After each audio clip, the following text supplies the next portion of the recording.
নম্বর নসিহত হাসান বসরি করলেন, মা আমিলতাহুল ইয়াওম ওয়াজাদতাহু গাদান। আমের শাবি শোনো, আজ তুমি যা করবে কাল তুমি তা পাবে। আজকে আপনি যা করছেন কালকে পাই টু পাই যিনি আপনাকে দেখায় দিবেন তিনি কে।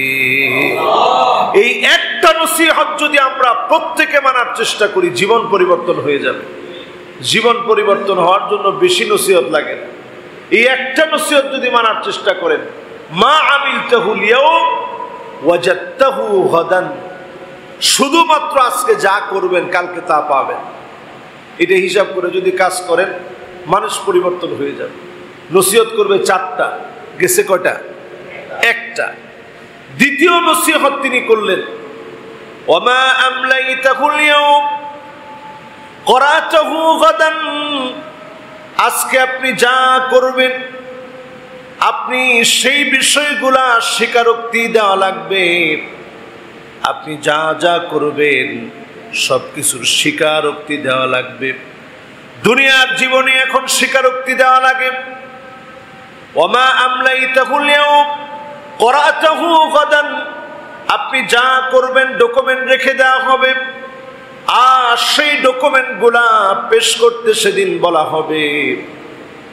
সেদিন যদি আপনি আপনার জবাবদিহিতার জন্য দণ্ডায়মান হওয়ার পরে মালিক আপনার উপরে খুশি হয়ে মাফ করে দেন, যিনি সফল বানায়া দিবেন তিনি কে।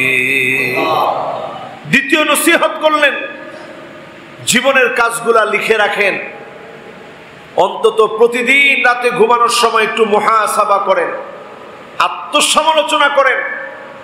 আহারে আজকে আমার দিনটা কেমন গেল, কতগুলো অন্যায় করে ফেলেছি, কতগুলো অপরাধ করে ফেলেছি, এই হিসাবগুলো একটু করার চেষ্টা করেন। এই গেল দ্বিতীয় নসিহত। বাকি আছে কয়টা? 2টা নসিহত বাকি। তৃতীয় নম্বর নসিহত তিনি করলেন, ওয়া ইন্নামা তানালু শাফাআতান নবী সাল্লাল্লাহু আলাইহি ওয়াসাল্লাম বিকদরি মা তারআ সুনানাহু, আপনি যত বেশি নবীজি সাল্লাল্লাহু আলাইহি সাল্লামের সুন্নাত মানবেন তত বেশি নবীজির শাফাআত আপনার জন্য সুনিশ্চিত হয়ে যাবে। জোরে বলেন সুবহানাল্লাহ। আমরা কিছু হলেই বলি, আরে ভাই আল্লাহর নবী শাফাআত তো করবে, আর শাফাআত করলেই আমি জান্নাতে চলে যাব, কোনো চিন্তা নেই। তো শাফাআত তখন আপনার আমার জন্য হবে আপনি কয়টা সুন্নত আমার হাবিবের মানলেন, কয়টা সুন্নত আল্লাহর হাবিবের আপনি মেনে নিলেন। এই সুন্নত মানার দ্বারা নবীজির শাফাআত পাওয়া যাবে। যারা সুন্নত মানবে তারা ধন্য হবে, আল্লাহ নবী সাল্লাল্লাহু আলাইহি সাল্লাম তাদেরকে শাফাআত করবে। এটা 3 নম্বর নসিহত। 4 নম্বর নসিহত করছেন হাসান বসরি রাহিমাহুল্লাহ। 4 নম্বর নসিহতে তিনি বলছেন, ওয়া তানালু রাহমাতা রাব্বিক বিকদরি মা তারহামু ইবাদাহু, আপনি যতটুকুন বান্দার প্রতি আপনি দয়া করবেন আপনি বুঝবেন যিনি আপনার উপরেও দয়া করবে তিনি কে। আরেকটা হাদিসের মধ্যে আসছে, নবীজি সাল্লাল্লাহু আলাইহি সাল্লাম বলছেন, ইন্না মিন আবাররিল বির আইয়ুদখিলা সুরুর ফি কলবি আহাদিকুম, কারো হৃদয়ের মধ্যে যদি একটু ভালোবাসা আপনি প্রবেশ করায় দিতে পারেন।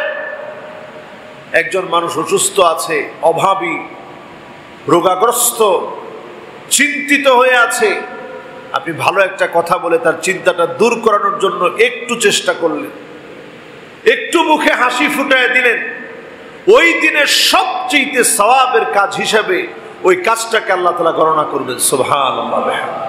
এই 4টা নসিহত করলেন তিনি।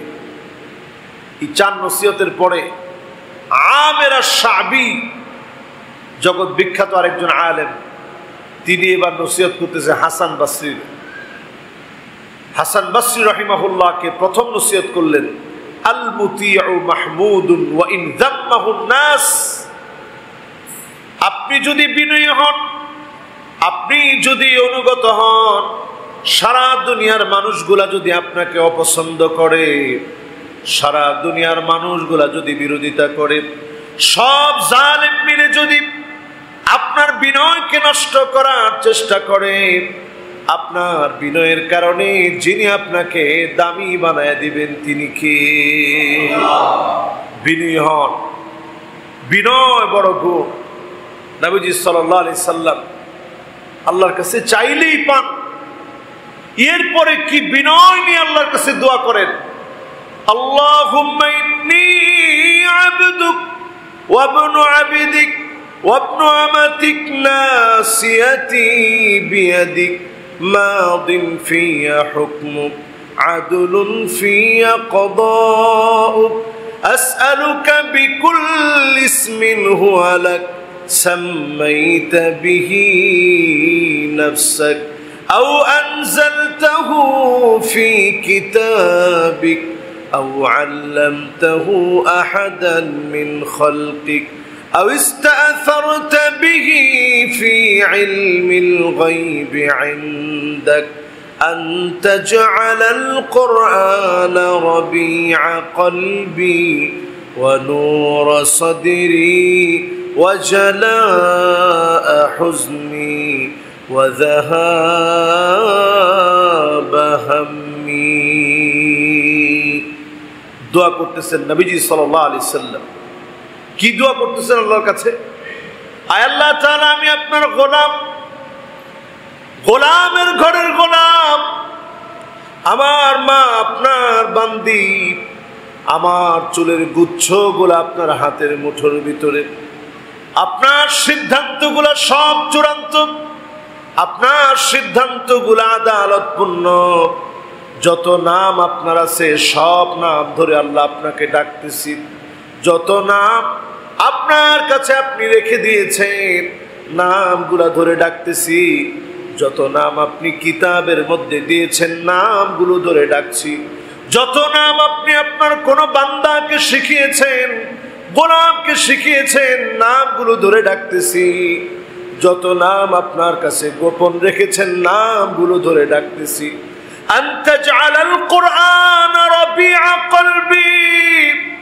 আল্লাহ নবী এত কিছু মালিকের কাছে বলে কত বিনয় নিয়ে বলছেন, আল্লাহ আনতা জাআলাল কুরআন রাবিআ কলবি, এই কোরআনকে আমার হৃদয়ের বসন্ত বানায় দাও, ওয়া নূর সাদরি, আমার বক্ষটাকে আলোকিত বানায় দাও, ওয়া জালা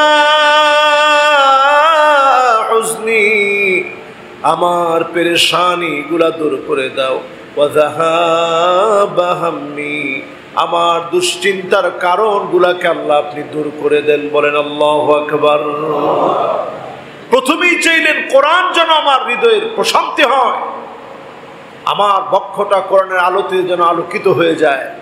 এত কিছু আল্লাহর কাছে বলে কি বিনয় নিয়ে রাসূল করিম সাল্লাল্লাহু আলাইহি সাল্লাম দোয়া করতেন। এই বিনয় যদি আপনার ভিতরে থাকে, সারা দুনিয়ার কাফের, মুশরিক, বেঈমান, বেদিন একত্রিত হয়ে যাবে আপনার বিনয়ের কারণে। আপনার তারাক্কি দিন দিন যিনি বাড়ায় দিবেন তিনি কে? আল্লাহ। এটা এক নম্বর নসিহত। আমের আশ-শাবি তিনি এক নম্বর নসিহা তিনি করলেন বিনয়ের ব্যাপারে। এবার আসুন দুই নম্বরে তিনি বলছেন, ওয়াল কাদি মাজমুমুন ওয়া ইন মাদাহাহু নাস। আপনি যখন ক্ষমতা পাবেন, আপনি যখন ক্ষমতা পাইলেন, সারা দুনিয়ার মানুষ হয়তো আপনার ওই ক্ষমতার কারণে প্রশংসা করবে, কিন্তু ওই ক্ষমতা যদি আপনি আদালত, ন্যায় পরায়ণতার সঙ্গে, নিষ্ঠার সঙ্গে যদি আপনি দায়িত্ব পালন না করেন, সারা দুনিয়া আপনার প্রশংসা করতে পারে, কিন্তু এই প্রশংসার কারণে আপনার স্বচক্ষে আপনার অবনতি আপনি দেখতে পাবেন। ঠিক কিনা বলেন? কয় নাম্বার নসিহত? দুই নাম্বার নসিহত। চিন্তা করেন, একজন কাজী, তিনি হাসান বাসরি রাহিমাহুল্লাহ, ওনার সামনে নসিহত করতেছে, যদি আপনি আপনার কাজীগিরিতে ন্যায় নিষ্ঠার সঙ্গে, আদালতের সঙ্গে বিচার না করেন, মানুষ প্রশংসা করতে পারে, কিন্তু যার আদালতে কোনো ছাড় পাওয়া যাবে না তিনি কি? আল্লাহ। দুই নম্বর নসিহত করলেন। তিন নম্বর নসিহত তিনি করছেন, ওয়াল কানিউ গানিয়ুন ওয়া ইল্লাম ইয়ামলুক হাব্বাহ।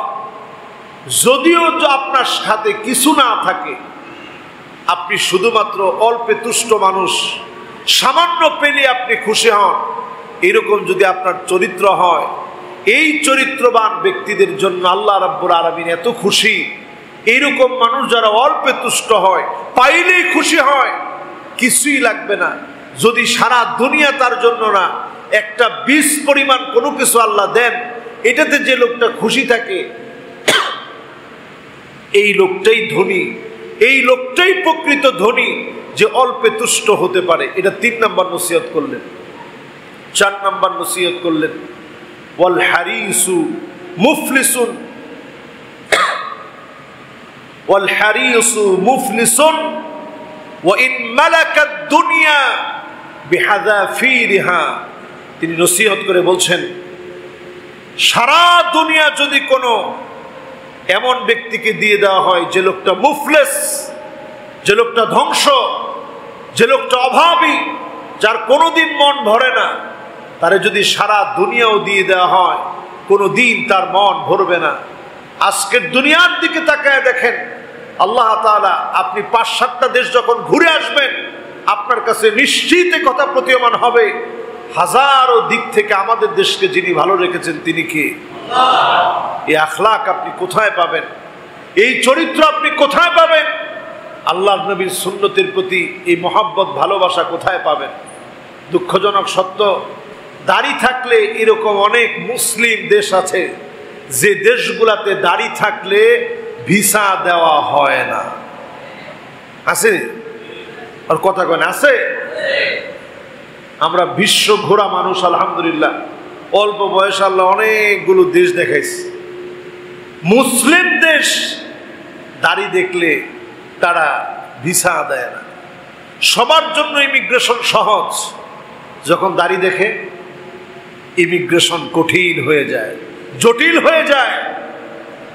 এরকম বহু দেশ আছে যে দেশগুলাতে দাড়ির উপরে নিষেধাজ্ঞা।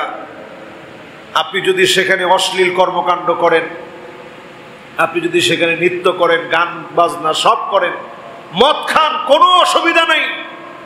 কিন্তু ইসলামী কোনো কর্মকাণ্ড করতে গেলেই অসুবিধা আছে। এরকম মুসলমান নামদারি দেশ আছে না নাই? ওই দেশগুলোর তুলনায় আমরা অনেক ভালো আছি। আহারে আফসোস, আমরা যে শেষ জামানায় আছি, এটা অনেক সময় আমরা বুঝেও বুঝি না। শেষ জামানার এমন একটা সময় আমরা আছি, কেমন যেন আমাদেরকে বড় বড় আযাব ছুঁয়ে ফেলতেছে, এমন একটা সময় আমরা এখন আছি, অবস্থান করছি। আরব দেশে আগে তেমন ভূমিকম্প হতো না, এখন আরব দেশেও ভূমিকম্প হচ্ছে। এবারের সফরে যখন গেলাম, অনেক বাঙালি ভাই বলছে, হুজুর আগে কখনো ভূমিকম্প টের পাই নাই, এখন মাঝে মাঝেই ভূমিকম্প হয়। এই যে আল্লাহ তাআলা বারবার ওয়ার্নিং দিচ্ছেন, সোজা হওয়ার জন্য বলছেন, আমরা আমাদের চরিত্র পরিবর্তন করছি না। আমাদের দেশে যারা আছি, সুন্নতগুলা মানে, এই সুন্নতগুলা মানার কারণে আল্লাহর হাবিব সাল্লাল্লাহু আলাইহি সাল্লাম শাফাআত করবে, শাফাআতে ধন্য বানাবেন। হতে পারে এক একটা সুন্নতের কারণে নবী আপনাকে আপন বানায় শাফাআত করবেন। যিনি ধন্য বানায় দিবেন তিনি কে? আল্লাহ।